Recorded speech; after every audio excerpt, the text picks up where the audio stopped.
Today happens to tie in yet again beautifully with our program that has been prepared for you. So, Swami says, select any name of his, any name that appeals to you. Select any form of his. Every day, when you awaken to the call of the brightening east, recite the name and meditate on the form. Have the name and the form as your companion, guide, and guardian throughout the toils of the waking hours. When you retire for the night, offer grateful homage to God in that form and with that name for being with you, by you, beside you, before you, and behind you all day long. If you stick to this discipline, you cannot falter or fail. Jay Simon. And it's something that, of course, we all work on all the time, isn't it? Now, there's a lovely program that we have for you today. I'm not going to take any time away from them.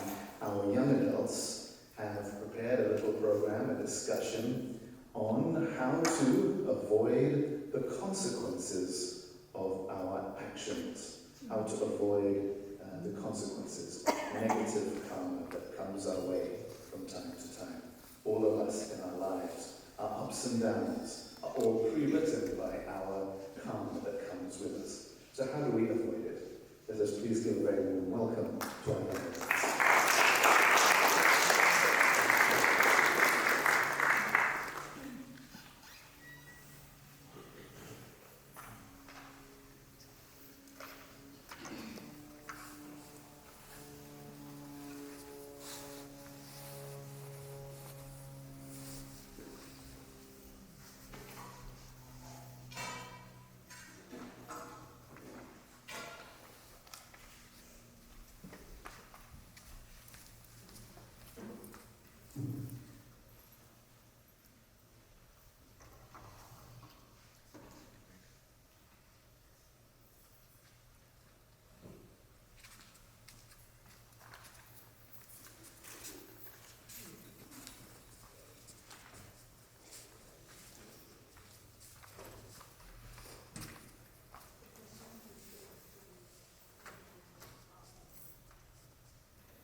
Without proper inquiry, if you involve in action, you will not have truth.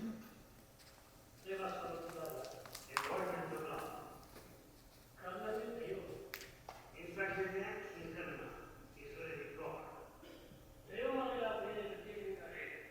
God is not separate, apart from in every activity that we undertake, there is God in it. In every action, in a microcosmic way, God is present. And there is action right from microcosm to macrocosm. And therefore it is said that God is present from microcosm to macrocosm.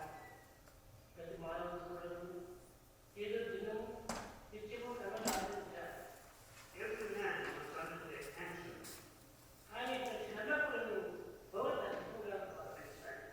Every action must be offered to God.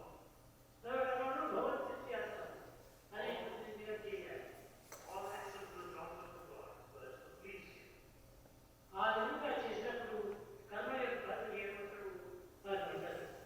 In that case, it will not be affected by the consequences of your actions. God dwells in all the being. There is God in His name. There is not. God is present in man.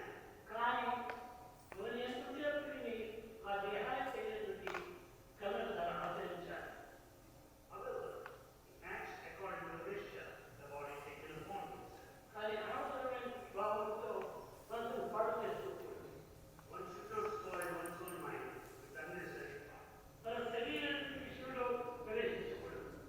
One should not get into unknown area. When one should appear, then only you step in.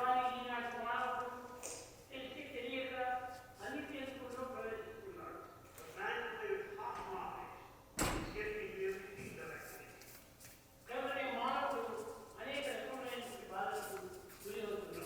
That's the reason why the man has to pay so many persons.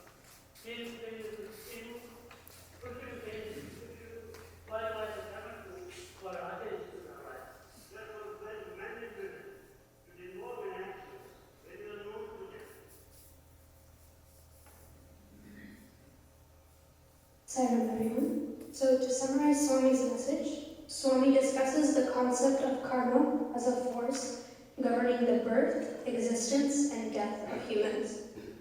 Swami emphasizes that karma is the cause of life, and that no human existence is possible without it.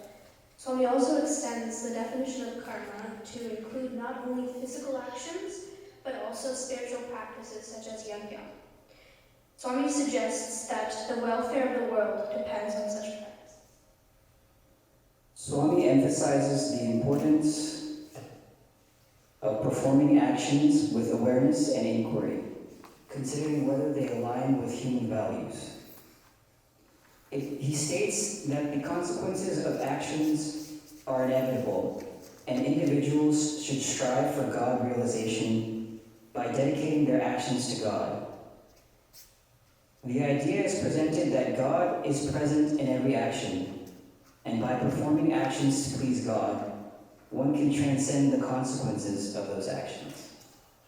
Furthermore, Swami's message encourages clear thinking and warns against unnecessarily spoiling the mind. It underscores the presence of God in all beings, as well as highlighting that God performs all actions appropriate to the form He takes. Overall, Swami's message emphasizes the significance of consciousness and righteous action in the context of the spiritual concept of karma. Some of our own understandings from this snippet of Swami's message is no one can escape from karma. Even the Pandavas in the Mahabharata, who were the very embodiment of righteousness and morality, and who had also acquired great merit, they too could not escape from the consequences of their karma. An example of this is Dharmaraja, otherwise known as Yudhishthira. He had never uttered a lie in his life. However, during the Mahabharata war, he did say something that caused the death of Dronacharya, their guru. When an elephant by the name Ashwatthama was killed in the battlefield, the Dharmaraja declared, Ashwatthama hataha kunjaraha. He deliberately lowered his tone while uttering the word kunjaraha, which means elephant. All right, so we have some questions prepared for discussion and some responses ready as well. So we'll start with the first question. So unknowingly, one may perform actions that have bad consequences. It is not the individual's fault, so why should one go through these consequences? This is unfair.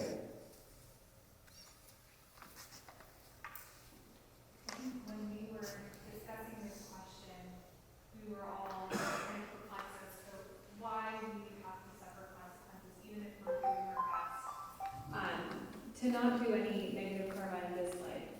And I think something that we all kind of agreed was that the consequences that we are experiencing in this life are a result of the karmas that we have done knowingly or unknowingly in our past lives. And I think that's something that, whether good or bad, right? Like all the good things that are happening in our lives, all the good fortune, us knowing Swami and being able to be in his presence are consequences of millions of good things that we have done in past lives. And all the negative things that we go through or all the difficulties that we go through as well are consequences of things we do either currently or previously. And that's something that we discussed as well.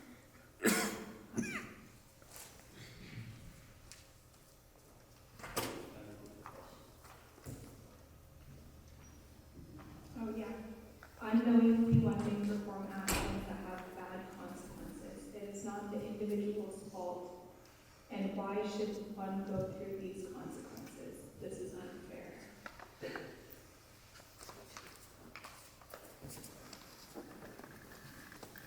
And also I just want to add on, so the next question that we kind of thought about was, so why should we face these bad consequences? And also if God is the one that's orchestrating everything, right, bad and good. And some people might think, oh, maybe God is making us do these bad and good things, because if God does everything, then why am I also doing bad, right? But then why should you face these bad consequences? But, as Shami said, everything depends on your past actions.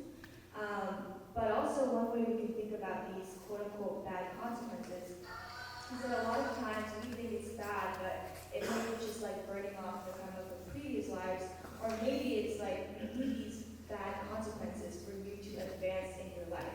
So, Swami always says everything happens for your own good.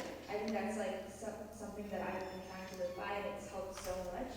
And even Kunti Devi, who's the mother of the Pandavas, she asked Krishna, like, please give me more difficulties, Like, why would anyone ask for that? But sometimes in difficulties, that's when we grow closer to God, and we kind of grow closer to ourselves and our true selves, and that might end up in our ultimate spiritual happiness. Yeah, I like what you said about challenges push you toward growth, and I feel like we all hear that a lot in a professional setting, where like if you're too comfortable or you're not facing any challenges, you're not really growing as a professional. And I think that same thing applies to life. So like life challenges promote spiritual growth the same way challenges at the office or the workplace promote professional growth. And this question kind of took me towards that old adage, life is not fair. Or like, Swami says life is a challenge, right? Face it. So it's not supposed to be easy, right? And everything is there for our own growth. So yeah, I think challenges are part of life, and once we accept that, I think it makes it a little bit easier. Anyone else from the audience?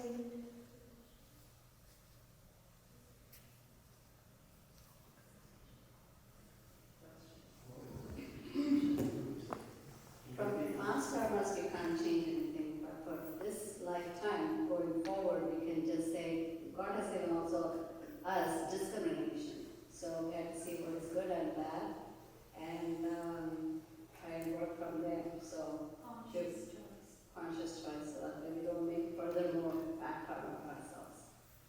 That's definitely something we also discussed.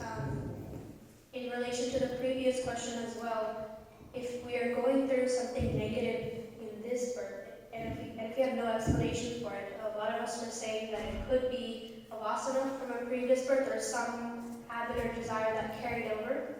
And like you said, Auntie, since we have the discrimination in this birth, it should really be our main focus to have no karma, no like bad or good karma acquired, so that we don't have to come back again, like reincarnate again because of a single desire or any sort of like leftover karma.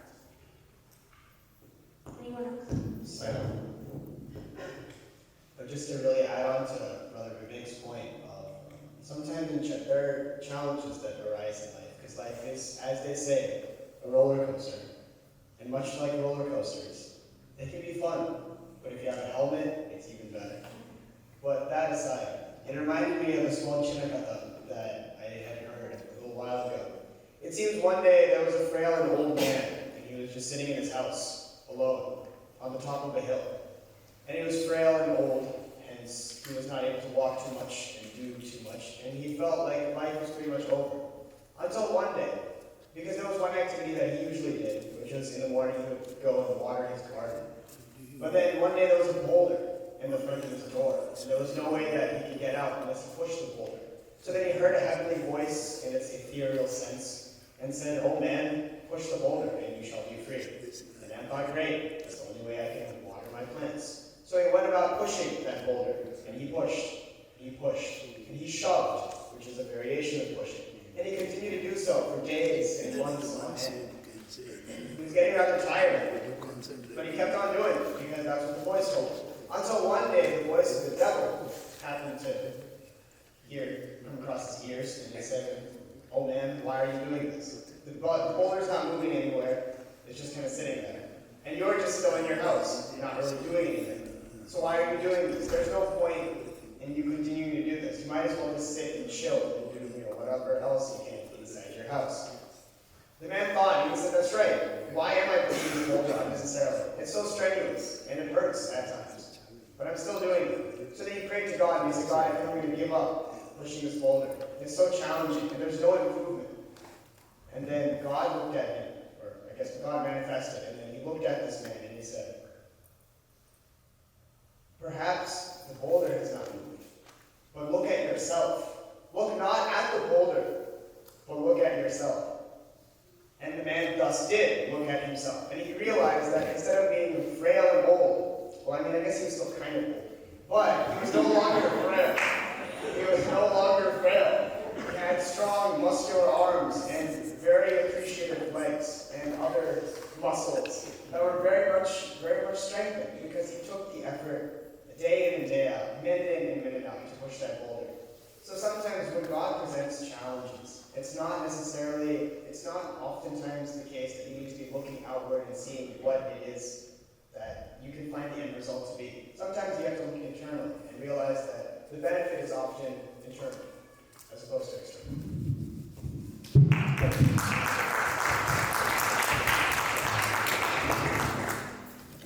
When we're talking about challenges, it reminded me of an example Swami gave in one of the interviews I was in. This lady was complaining that, "Swami, my life is full of difficulties and this problem, that problem, and all of that stuff." And Swami said, "See, life is like a road, and you're in a car, and you're driving." And he said, "If this road is straight, it's boring, and you're going to go really fast.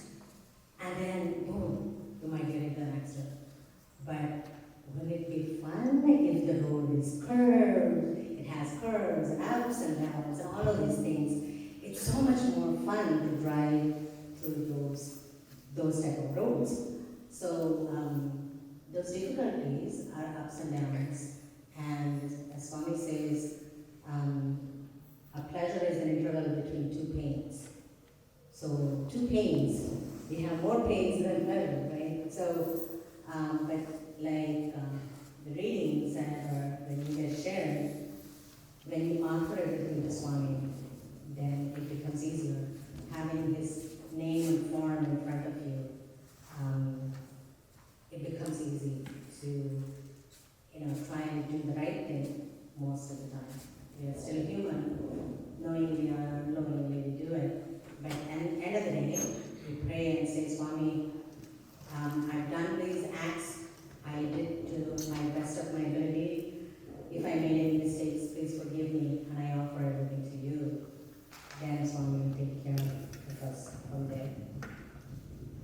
I just want to add something. See, law of karma is like a moral tool. Based on the karmic balances, based on the law of karma, we are given life after life to just learn whatever the karmic balances we are left with. Right? So, if at all we have memory of our past lives, we know, oh, okay, this situation we are facing is because of the lesson that we have to learn from the past. But memory itself will not help us to transform. It is that experience and that grinding, that brain process is what will help the soul, the mind, to be determined not to carry forward such kind of thought processes or actions that result in that karmic balance, right? But Swami said, no matter how big the heap of cotton is, the karma is, it only needs a divine spark to burn off that entire heap of cotton or karma. And how to earn that divine grace is through intense love and devotion. And when we are faced with situations, it is that understanding and forgiveness, those human values that we are given with, that when put in practice will earn that divine grace. So those through love and devotion we can get rid of our karmic balances, and also the another tool is through self-inquiry. Through self-inquiry, through intense sadhana, this heap of karma can be balanced off. Because God is merciful, He is compassionate. He doesn't want His children to suffer, but He wants His children to progress and learn and get better and attain salvation, attain moksha. Right? So the only way that we can earn His grace is following His values, being that love, understanding, and also doing self-inquiry, introspection, and where can we better ourselves. Those are the royal paths for God and service. Thank you. Those are all really good responses. So our last question is, how do we practice offering everything to God to escape from the consequences of our action? I know Sanya already touched a little bit on it, but if anyone else has any.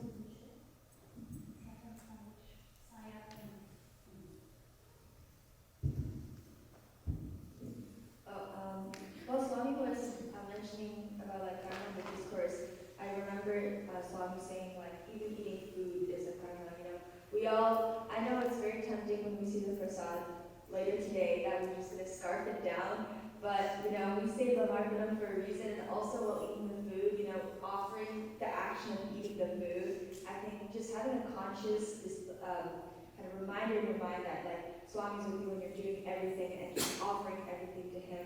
My dad would always say, just bring Swami through your day. Be like, come, come to class with me, I'm doing this, it's going like this, always talking to Swami and always just feeling like he's there and offering whatever you're doing to him. I think that would be like the best way to do that. And I think that goes back to the points that we have touched on during previous study circles of having that constant integrated awareness that Swami is always with us, that he is always around us, always knowing what we're doing, to help us better utilize our discrimination with action as well.